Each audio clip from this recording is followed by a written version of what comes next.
we must turn to a deeply personal story shared by the author, Napoleon Hill. It is the story of his own son, nearly from the moment of his birth. It was clear the child had a severe affliction. The doctors delivered a crushing verdict, one that would have shattered the hopes of most parents. They stated, with medical certainty, that the boy would likely be deaf and mute for his entire life. They offered no procedures, no medicine, no hope. It was, in their professional opinion, a closed case, a sentence of silence to be accepted. But the boy's father held a different opinion, one born not of medical science, but of profound faith and a father's love. In the quiet sanctuary of his own mind, he made a decision. He rejected the verdict of experts and formed a desire that burned with the intensity of a prayer his son would hear and speak. This was not a wish. It was a definite, unwavering conviction. He knew in his heart that every faculty of the mind and spirit is a gift, and that with faith, a path could be found.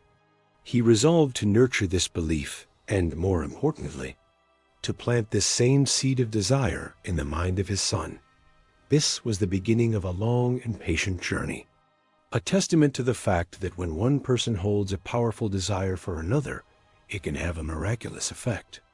Every day, the father would work to communicate this belief to the boy. He knew the child's ears could not register the sound of his words, but he had faith that his spirit could register the intention. He believed in a higher power of communication, the power of a mind aligned with a definite purpose, reaching out to another. He held fast to the conviction that nature can and does create its own pathways, that the same creative intelligence that forms worlds can mend a child's body. He never, for one moment, wavered in this desire. He was determined to keep this flame of hope alive, not just for himself, but for his son. The father's desire for his son's healing was not passive. It was an active, searching faith. He was constantly looking for any sign, any potential avenue through which sound might enter his son's silent world. When the boy was still very young, something happened that gave him the first tangible piece of hope. He noticed that the child, when held close, seemed to respond to certain loud sounds, not with his ears, but with a vibration that seemed to run through his small body.